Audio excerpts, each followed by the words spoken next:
Yang kedua, saudara-saudara sekalian, yang harus kita lakukan adalah membacanya, mempelajari bacaannya dan membacanya, belajar huruf hijaiyahnya. Ingat, salah baca, salah arti. Apalagi kalau anda yang jadi imam, tolong di Indonesia ini kadang-kadang tidak diperhatikan. Jadi imam tapi tidak tahu bacaannya benar atau salah gitu. Kita ambil contoh surah Al-Fatihah.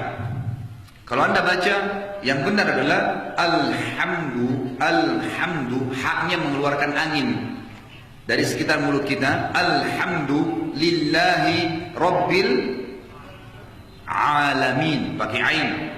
Oh, saya orang Indonesia Ustaz, tidak bisa fasih. Enggak, bedain aja antara hamzah dengan ain. Masa nggak bisa dibedain? Walaupun tidak bisa fasih benar nggak apa-apa, yang penting ada bedanya gitu kan. Masa nggak ada bedanya sama sekali?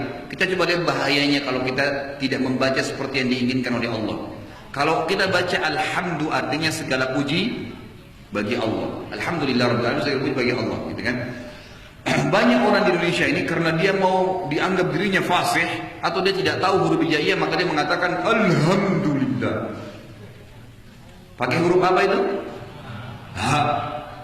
Dari dada, seperti ihdina. Beda. Kalau kita baca alhamdu pakai ha, artinya segala puji bagi Allah. Kalau kita bilang alhamdu, itu kematian bagi Allah. Hamada pakai ha, artinya segala puji. Hamada artinya kematian. Kalau kita baca alhamdulillahi, kematian bagi Allah. Rabbil alamin, Tuhan alam semesta. Di Indonesia kadang-kadang tidak mau capek-capek belajar ain, pakai hamzah. Rabbil alamin. Kalau alamin artinya alam semesta. Kalau alamin artinya sakit. Makanya Allah mengatakan tentang orang-orang yang disiksa di api neraka, Allah mengatakan Allah itu azabnya alim, sangat menyakitkan. Pakai hamzah. Berarti kalau kita ubah ain menjadi hamzah, artinya kematian bagi Allah, Tuhannya orang-orang sakit. Kan artinya lain. Di Indonesia contoh banyak yang sering ini juz 30 orang baca, idza zulzilatil ardu zilzalaha. Pertama pakai zal dulu, idza, lidahnya ditekan ke atas. Yang kedua zai, bergetar lidahnya, zulzilah. Artinya sewaktu bumi ini kami goncang dengan keras pada hari kiamat.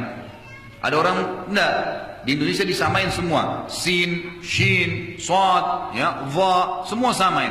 Zal, zai enggak ada bedanya. Dibaca isa sulsilatil ardu zilzalaha. Izanya sudah salah diganti dengan sin, nggak ada artinya kalau isa itu. Kemudian kalau zulzila diganti dengan sulsila, pakai sin artinya bersambung-sambung. Tadi artinya kalau bumi bergoncang, ini jadi berganti bumi bersambung-sambung, berubah maknanya. Jadi pelajari huruf hijaiyahnya. Mohon maaf, saya sering kali temukan, bahkan kadang-kadang ada sudah bergelar kiai di mimbar hari Jumat, bacanya salah. Ini gimana caranya ini, gitu kan? Nggak boleh, harus belajar huruf hijaiyah, jangan berlalu, belajar agar tidak keliru gitu. Beda saudara antara sin dengan shin, beda antara sad dengan dad, beda dengan dha, ya, itu dengan zai, dengan zal, beda semuanya, harus dibedakan. Dan beda juga dengan tha, ini yang paling sering salah. Alif ba ta tha, anginnya dikeluarkan, lidah ditekan di atas. Wa ala thalathati, beda, bukan wa ala salasati, lain artinya, ucapannya pun beda. Jadi pelajari juru huruf hijaiyahnya, kemudian baca, rutin dibaca. Ini seperti Allah katakan dalam surah Al-Alaq, dalilnya urutan 96 ayat 1, a'udzubillahi minasyaitonir rajim, iqra bismi rabbikal ladzi khalaq.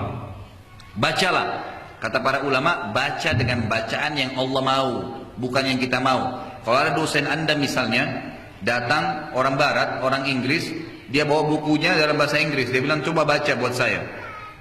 Lalu anda baca dalam bahasa Indonesia, dia terima nggak? Nggak bisa. Dia mau kita baca dalam bahasa Inggris, manusia mungkin dia marah, jangan, saya mau dalam bahasa Inggris yang tertulis di buku itu. Nggak, kita tetap baca bahasa Indonesia, nggak bisa. Al-Quran tidak kita samakan dengan Allah. Allah ingin kita pelajari dalam bahasa Arab, dia pelajari dengan bahasa Arab yang seperti yang Allah maukan. Lalu yang kedua dalilnya dalam surah Al-Muzammil urutan 73 ayat 20, a'udzubillahi minasyaitonir rajim, kata Allah Subhanahu wa taala, faqra'u ma tayassara minal Qur'an, dan bacalah dengan bacaan yang benar apa yang telah dimudahkan ya dari Al-Quran untukmu. Kemudian Allah katakan juga sama dalam surah Muzammil urutan 73 ayat 4 kepada Nabi sallallahu alaihi wasallam pada saat beliau diperintahkan bangun salat malam, a'udzubillahi minasyaitonir rajim, auzid alaihi warattilil qur'ana tartila.